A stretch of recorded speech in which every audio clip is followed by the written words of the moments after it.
Hello, everyone. Welcome to another episode of Who the Hell Asked. I'm your host, Slade, along with Byron, and we're going to be talking about the PlayStation Showcase. Yes, we are. PlayStation fans, you've been waiting. This is your E3, I guess. So, right off the bat, I think the first thing they opened up with was a trailer for a remake of Knights of the Old Republic. That was genuinely stunning. I definitely did not think we would ever see that game getting remade or anything like that. This was very unexpected for sure. Oh yeah, definitely caught me off guard. But honestly, massive kudos. It's one of it's probably the single best Star Wars game ever. Yeah, it is the Star Wars game I hear a lot of people praise the most. And a lot of people, they talk about this game pretty much all the time with absolute reverence. And I think now they're gonna have the modern Star Wars content added to it for better or worse. So and for better, EA is not involved in this in any way, shape, or form. That is correct. I believe this is being made by Lucasfilm and Asper. Mm-hmm. So I'm not aware of Asper as a company, but overall, I imagine they can't do a worse job than what EA has done with the franchise. Plus, they already have the base game to work off of. So, yep, and there's going to be a theme, quite a bit of remakes, remasters. We have Alan Wake remastered. Yes. So, go ahead. Which was not announced at this event first, hilariously, because I think the developer of Alan Wake remastered actually a few days prior announced, "Hey, this is coming." Which is absolutely hilarious. The dev himself being the scummy spoiler slash whatchamacallit, leaker, leaked his own product. But definitely looking forward to when those games come out. So the next game that was announced, and this is the one I was possibly most interested slash excited for, was a hack and slash title that goes by Project Eve. Yes. And I think they showed this game pretty extensively. So, watching this, I got basically Nier Automata slash Bayonetta vibes from watching the combat and whatnot. Yeah, absolutely. I got Bayo vibes from not only the game design, but also the main character. I got Bayo vibes from. But overall, just by watching the trailer, it seems to have a sense of exploration that I feel like the hack and slash genre is kind of moved away from, kind of. So it's like a hack and slash Metroidvania, kind of? I wouldn't call it a Metroidvania per se, but I don't know. Even though it was probably the game that had the most gameplay shown, I feel like there's not enough gameplay there to draw lots of conclusions. So, that's going to be a recurring theme with this PlayStation Showcase. They showed off a lot of games, but they were mostly, cinematic trailers or just logos, especially the logos. Oh god. Yeah. So, speaking of a game that got quite a bit of gameplay, Chia, a game inspired by New Caledonia, was shown here, and it's at first I got Animal Crossing vibes, but then I got a little bit of it's just like an exploration game. Yeah, honestly, the game that I would say I got the most vibes from was probably Breath of the Wild, actually. Yeah, okay, that's what I was thinking of, yeah. But you could also possess animals. So it's like if Breath of the Wild and Super Mario Odyssey had a baby with Legend of Zelda The Wind Waker, while also being very cultural in nature at the same time. Actually. But Odyssey capture mechanics kind of. In this was like, wait, what? That's kind of weird. Yeah, the game certainly looked interesting. So yeah, I loved the visual style of the game. And another thing, not a lot of release dates were really announced here. Yeah, so it looks like they just announced that these titles are in development, not necessarily when can we expect to have them when they're releasing. So, unfortunately, we don't have a whole lot of that for you, but I mean, blame Sony. Okay, so next thing on the list that we watched, I guess I shouldn't cover absolutely everything because the stuff like the Borderlands 3 DLC and whatnot doesn't terribly interest me. The Tiny Tina's Wonderlands, not Borderlands 3 DLC. One game I found incredibly interesting was Forspoken. Yes. Not only does it look stunning, but that combat looks really interesting, especially how she was like using the different types of magic and stuff like that. And I guess it's basically kind of like a realistic version of an isekai anime, basically. Kinda, yeah. Yeah, because it's like you got woman from modern time put into a fantasy world and can use like crazy powerful magic and whatnot. Yeah. It's basically a realistic isekai.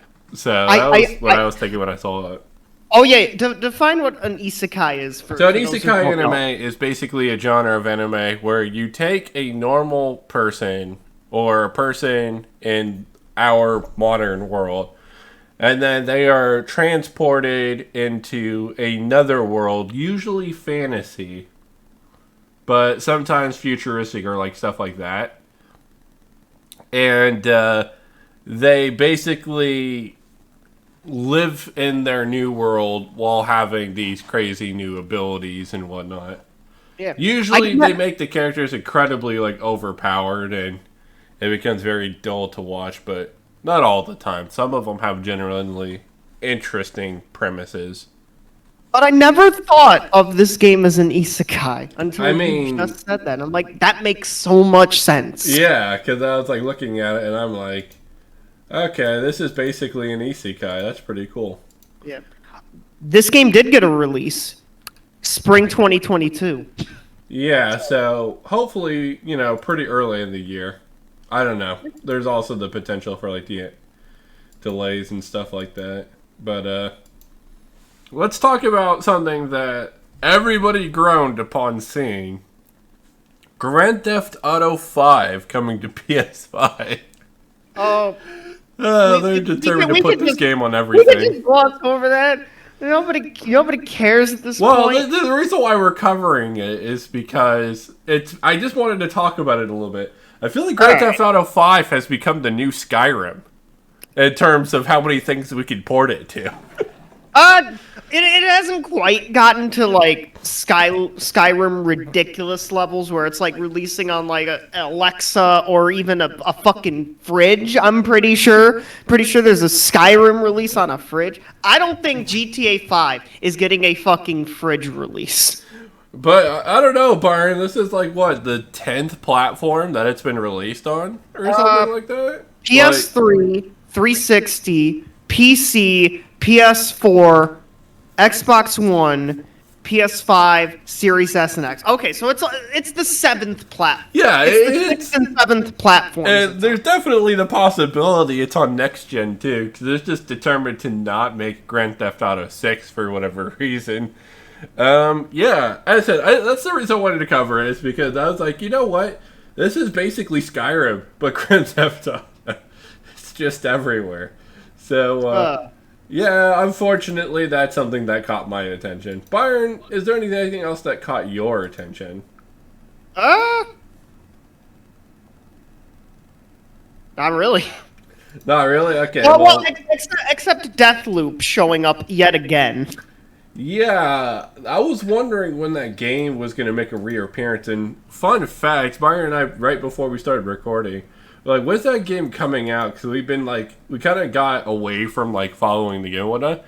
It comes out as of, since we're recording this on the 13th, it comes out tomorrow on September 14th. Yep. Yes, it does. And from the reviews, it's been getting rave reviews. So yeah, because that was definitely a game I was really looking forward to when they announced it, and then I kind of just, skeetered off from it a bit.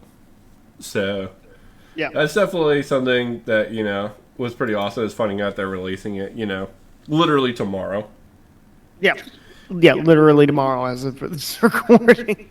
Okay, so in that case, let's cover the tail end of pretty much everything announced. The heavy hitters. Yeah, so we're aware that all of the Uncharted games, literally all of them, are coming to PC. The Uncharted Legacy of Thieves collection was announced. It will have the A Thieves End collection plus the Lost Legacy, and as Slade mentioned, it's coming to both PS5 and PC. That's the PS5 part. It's expected. It's a PlayStation Studios game. PC, we covered this a while back. They bought a couple of studios to get some PC stuff started, and we're getting a somewhat major Sony franchise on PC. That's huge. Yeah, I think in large part this is because of they see what Microsoft is doing by releasing, most of their first-party games also on PC. So that in a time where, the company doesn't have as many consoles pushed out there and whatnot, they're still able to get their games out to their fans that don't have PS5s. Because let's be real, there's a lot of people who want a PS5 that just don't have one right now. Yep. Due to the chip shortage and scalpers and all that jazz. Yep, all of that jazz, yes. They're definitely pushing some of these games out to PC to help improve their sales and whatnot. Absolutely. Makes perfect sense to me. Honestly, I kind of feel like that's the playbook for we're not doing as well as we thought we would at this point. So just put the games on other platforms, and that's generally what Sony appears to be doing. Yeah. So and while there was not a release date at the PlayStation Showcase, on the PlayStation blog, they did reveal that the collection will be available in early 2022 on PS5.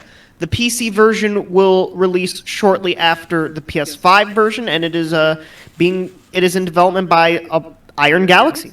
So very interesting. So overall, just keep an eye out for more games to be potentially ported to PC. Yep. Absolutely. That's probably going to be a growing trend until the chip shortage problem kind of starts to fix itself. I think it'll just be a trend in general. Not every major Sony game, but some will come to PC. Chip shortage or not, IMO. All right. So now let's talk about two new video game announcements, because we did get a lot of coverage for games that were already previously announced at some point. But now let's talk about the stuff that got most Sony fans really hyped. So let's start with the first of the two Marvel games announced. Marvel Wolverine is in development. Yep. We got a CG trailer of Wolverine at a bar with his claws coming out, and it's being made by Insomniac. So my question is whether Insomniac does absolutely amazing work. Like, all the way back from when I played their... what's the guy with the lightning that goes all over the city? Infamous. Yeah, Infamous. All the way back with Infamous. They've nailed game after game after game. And they honestly do a really good job. Hell, they brought the two greatest Spider-Man games, which is something I never thought I'd say since the PS2. Yeah. It exists with, the Amazing Spider-Man and Miles Morales. Yeah, hell, they created Spyro the freaking Dragon.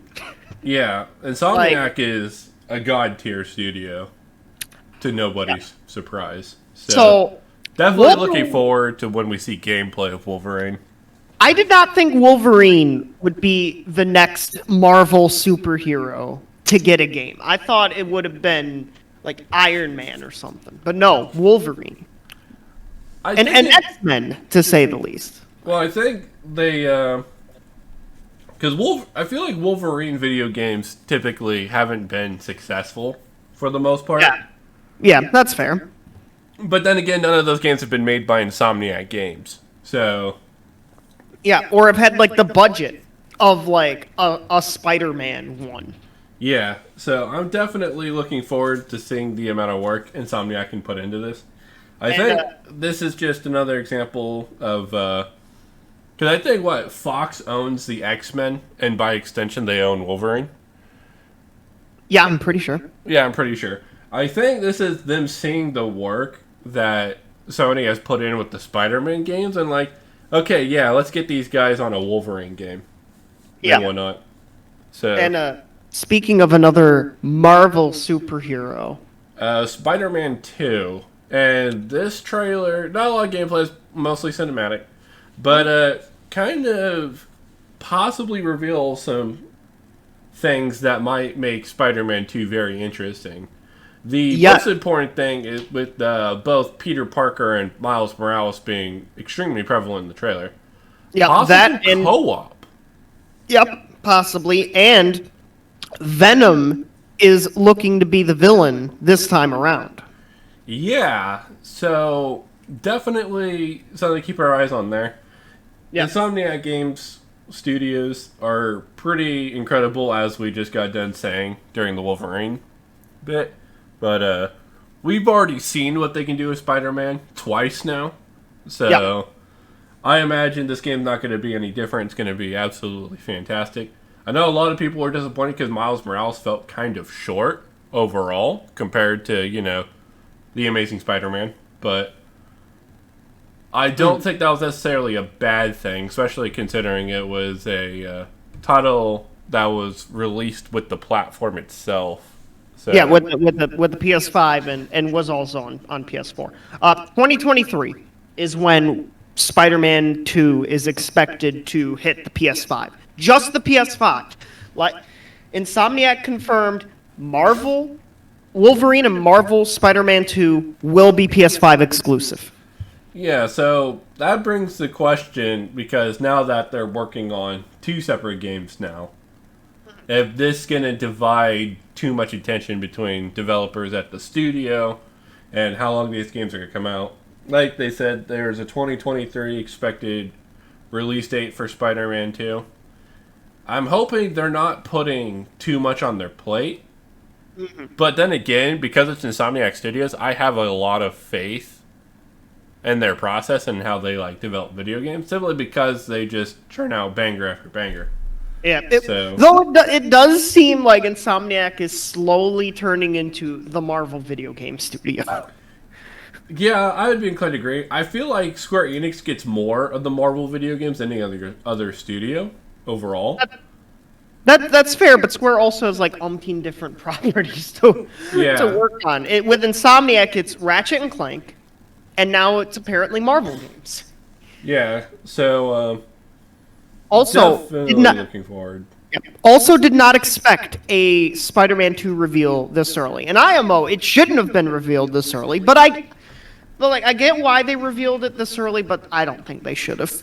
Because it's way too early. We're not seeing this game at least for another year and a half. Honestly, yeah, I'm with you there. It's not even just the fact that they showed it off this early. It's the fact that they showed it off along with Wolverine. I feel like they could have shown one of the two properties off and then waited to show the other one. Yep. I'm inclined to agree on that. Yeah. They kind of keep a chain of hype cycle kind of going. But then again, I don't make thousands of dollars trying to decide how to advertise and promote these games. So neither of us do. So maybe we're giant fucking idiots on that. Yeah, but overall, those are games that I'm pretty sure the majority of Sony fans are very interested in seeing. And speaking of, there was one last game that Sony fans, I think, are really interested in. Yeah, to the surprise of no one, God of War Ragnarok closed out the show. And brought quite a few different things compared to the original. Number one, Atreus sounds like he hit puberty. So, boy. Boy. Seems to be touching more on war and Ragnarok itself. So that's going to be pretty interesting. Didn't really see anything new from the combat outside of, Atreus seems to do more things compared to the original. Yeah. I thought maybe this game will have co-op. Don't we still fucking know? I doubt it. I think Atreus is going to be assigned to a button. Yeah, I could see that. That would be something else if, like, suddenly you saw, like, co-op, like, someone could control Atreus and shoot things and whatnot. But I feel like, though, like, as an option, I think that would be kind of dope. I think it would be, but I don't think there's enough in Atreus' like, moveset that's really there. Yeah, that's fair. Yeah, and if they add co-op, that means they'd have to give Atreus like a fucking HP bar. And then if you have an NPC you'd have to keep alive. And that can get pretty stressful. So yeah, that's fair. I don't think I saw a release date with this trailer. No. Again, another theme for this. Logos and not a lot of release dates. But that game looks incredibly interesting. Like I said, the changes to Atreus were the one thing that jumped out at me overall. Yep. But gameplay looks incredibly interesting. It's kind of weird because of how the Blades of Chaos were like an unlockable weapon towards the end of the first, PS4 God of War game and whatnot. To see him just openly using them in this trailer. But it makes sense if it's a weapon unlocked like in the last game, and this is a continuation. I don't know. It's just really interesting. That's just one thing that jumped out to me. I was like, oh, hey, there's the Blades of Chaos, which in the last game were a spoiler. So also that talking head still going. Oh yeah, still pooping on as a talking head. But I think that covers just about everything from the PlayStation 5 showcase. I know there was a lot of footage of, Guardians of the Galaxy, but Byron and I can't wait to not talk about the game anymore. So yeah. So, but yeah, this was, for some people, they will be disappointed at this event. So, in some ways, for understandable reasons, not a whole lot of release dates, not a whole lot of gameplay. And for some other reasons, like too high of expectations, which I guess is a little bit understandable because Sony hasn't really done a lot of talking about games. Yeah, I think the main thing people wanted to see was Sony addressing the shortage issue with PS5s and like scalpers pretty much having all of them and whatnot. And there's obviously nothing here, because I don't really think that's as much in Sony's control as people would like to believe. Yeah, that's not really a Sony problem. That is a, AMD problem. That's a silicon problem. Yes. So, overall, I think it was a pretty good PlayStation showcase. Like I said, the two Marvel titles in particular from Insomniac Games probably stole the show for me. Only because, we weren't expecting to see one, let alone two of those. Yeah. And those games were always bangers. Two of them was absolutely shocking. Also, that weird fucking beginning, Sony, never do one of those again, please. That weird, 3 minutes of people running around in, a city, with a chessboard. No, please, never again. I like chess, but please, don't waste 3 minutes on that. Do what Nintendo does, open with something, or open with a hey, we're here to talk about our games. No 3 minute cinematic that probably took a couple $1 million. Yeah, ultimately does nothing, right? But yeah, I enjoyed it. It was a fine way to spend 40 minutes. So, it could have been worse. Could have been worse. Could have been better. It was fine. It was fine. It got the information to people of what games are coming soon. So anyways, this has been Slade. And this has been Byron. We will see you all next time for whatever the gaming industry throws at us. That's it, everyone. See you next time.